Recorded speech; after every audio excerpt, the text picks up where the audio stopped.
নমস্কার বন্ধুরা, তোমরা কেমন আছো? আশা করি ভালো আছো। আমিও ভালো আছি।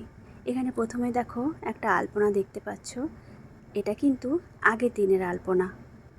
তখন এটা ভিডিও করা হয়নি, সে কারণে ওই ভিডিওর সঙ্গে অ্যাড করতে পারিনি, তাই এখানেই দিয়ে দিলাম। তো এই আলপনাটা আমার মেয়ে আর আমার ভাসুরের মেয়ে দুই বোনে মিলে করেছে, আমি এঁকে দিয়েছিলাম। এটা পরের দিনের কাজ।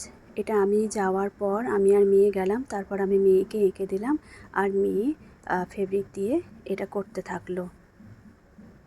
ও বলল আমি করে দিচ্ছি মা। তো দেখো এটা কমপ্লিট হওয়ার পরে তারপর ভিডিও করা হয়েছে, মাঝে লাল দেওয়া হয়েছে যাতে আলপনাটা আর একটু ফুটে ওঠে। ও নিজেই করেছে যদিও এটা, তো তারপরে ভিডিও করে রেখেছিল দেখানোর জন্য। তো তোমরাই বলো কেমন হয়েছে। আর এখানে আমি দেখো ঢাকিয়া আঁকতে বসে গেছি। আমাকে ওই বাড়ির দাদা রিকোয়েস্ট করেছিল যে ঢাকিয়া কি তুমি করতে পারবে? তাহলে হ্যাঁ, কেন করতে পারবো না। তো দেখো বন্ধুরা, তখন তোমাদেরকে দেখেছিলাম এখানে শুধু ড্রয়িং করে রেখে দিয়েছিলাম চক দিয়ে। তো দেখো অনেকটাই হয়ে গেছে, মানে বেশিরভাগটা হয়ে গেছে। এখন কিছু কিছু কাজ বাকি আছে, ছোট ছোট কাজ বাকি আছে, সেগুলো আমার মেয়ে করবে। আর আমি এই দিকটাতে আমি যে কাজগুলো আছে সেগুলো করবো। এপাশে দুটো কলা গাছ ভাবছি। তো তোমরা দেখতে থাকো, তোমাদেরকে দেখাতে থাকো একটু পর পর। তো এই যে এই কাজগুলো এখন মেয়ে করবে আর আমি ওইটা করবো। চলো আবার আসছি।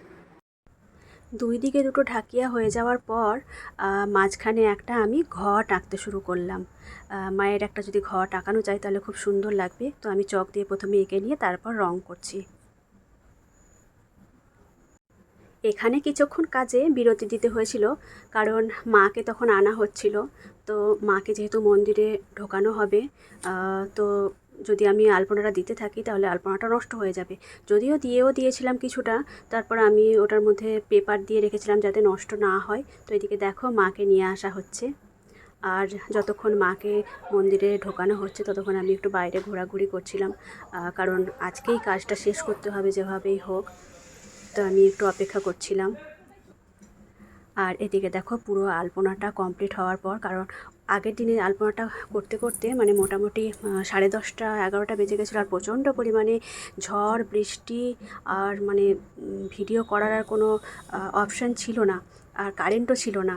তো মোবাইলের আলো জ্বেলে জ্বেলে মানে আলপনাটা কমপ্লিট করেছি। তো সে কারণে ভিডিওটা আর করতে পারিনি।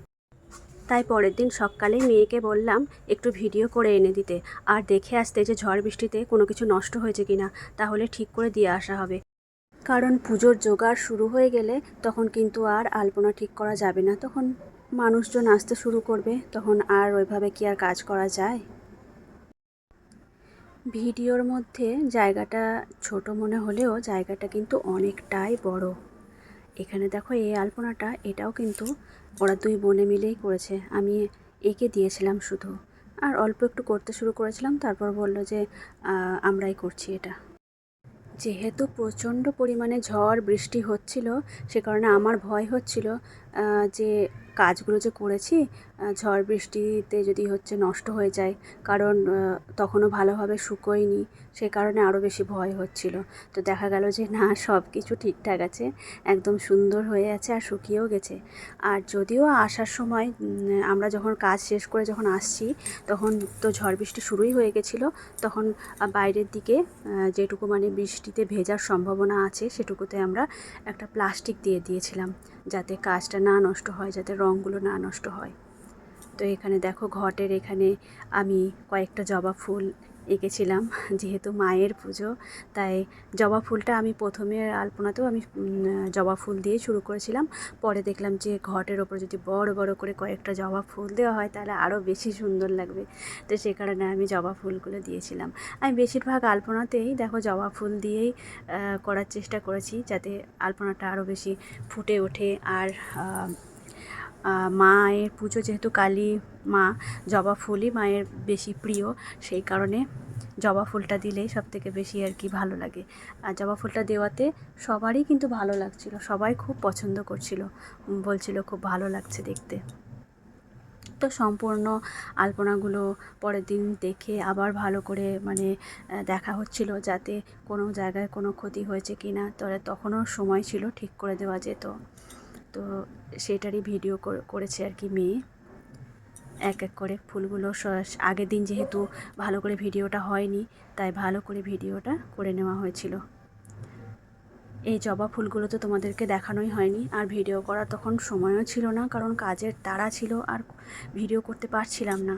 আর তার মধ্যে কি হলো, মাকে যখন মানে মন্দিরে ঢোকানো হলো তখন কিন্তু আমার ফুলগুলো আঁকা হয়ে গেছিলো, আর মাকে ঢোকানোর সময় ফুলগুলো কয়েকটা নষ্ট হয়ে গেছিলো। তখন আমি পরে আবার ঠিক করলাম যেগুলো যেগুলো জায়গা নষ্ট হয়েছে, যেমন এই যে ঢাকিয়ার কিছু জায়গা নষ্ট হয়ে গেছিলো, তো পরে সেটা আবার ঠিক করে দিলাম, যেহেতু রং ছিলই আর তখনও সময় ছিল, সে কারণে ঠিক করে দিয়েছি। আর দেখো ঢাকিয়ার জামা আর ধুতির প্রিন্টগুলো কিন্তু কী দিয়ে করেছি বলো তো? এগুলো করেছি ভেন্ডি দিয়ে, ভেন্ডিকে কেটে তারপর ওটার মধ্যে রং দিয়ে তারপর ছাপ দিয়েছি। দেখে মনে হচ্ছে না সুন্দর প্রিন্ট? এখানে দেখো বাইরের দিকের আলপনাটা তোমাদের সঙ্গে শেয়ার করলাম, কারণ বাইরের দিকের আলপনাটা শেয়ার করা হয়নি। বৃষ্টির কারণে এই ফুলটার রঙটা একটু নষ্ট হয়ে গেছিলো। তো তোমরা দেখো, ভিডিও দেখতে থাকো, আর তোমাদের কেমন লেগেছে সেটা কমেন্ট করে জানিও একটু। হ্যাঁ, আর তোমরা সুস্থ থাকো, ভালো থাকো, আবারও দেখা হচ্ছে পরবর্তী ভিডিওতে। মা সবার মঙ্গল করুক, সকলকে সুস্থ রাখুক, ভালো রাখুক।